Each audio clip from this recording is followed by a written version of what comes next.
t'es jeune journaliste. L'année dernière, tu as fait un mémoire sur le traitement médiatique des femmes politiques. Qu'est-ce qui t'excelle le plus? Plein de choses. Moi, je me suis basée sur des articles dans de la presse générale, donc pas du tout de base sexiste.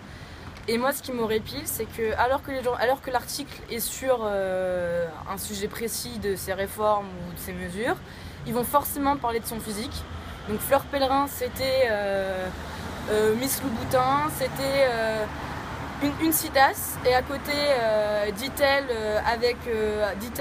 avec ses ongles bien vernis, avec d'une voix fluette, avec un sourire mesquin, un sourire dragueur, blabla.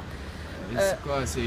On se focalise sur sa féminité. On se focalise sur sa féminité, et ensuite on va se focaliser sur sa vie privée, sur la femme d'eux. Fleur Pellerin, une question, donc là c'était une interview de elle. La question c'était: est-ce que votre mari est jaloux? Parce que le mari de Fleur Pellerin, il est haut fonctionnaire. Et la question c'était: est-ce qu'il est jaloux de vous? On n'aurait jamais dit ça si la situation avait été inverse. On va parler de ses enfants, comment vous arrivez à mener une vie de famille alors que vous êtes ministre. Ça, on ne posera jamais cette question à un homme politique. On va parler de ses vêtements, de ce que c'est. Et ça arrive jamais. Aux hommes?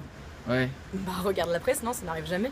Et d'ailleurs, il y a eu même un dossier sur Libé d'un portrait type de Macron. Je voulais t'en parler. Voilà, Libé a fait une spéciale sexisme en politique, et ils avaient fait en gros un portrait de Macron comme on aurait pu faire d'un portrait d'une femme politique, et c'était juste ridicule, alors qu'un mec une personne qui va lire ça d'une femme politique va juste trouver ça normal.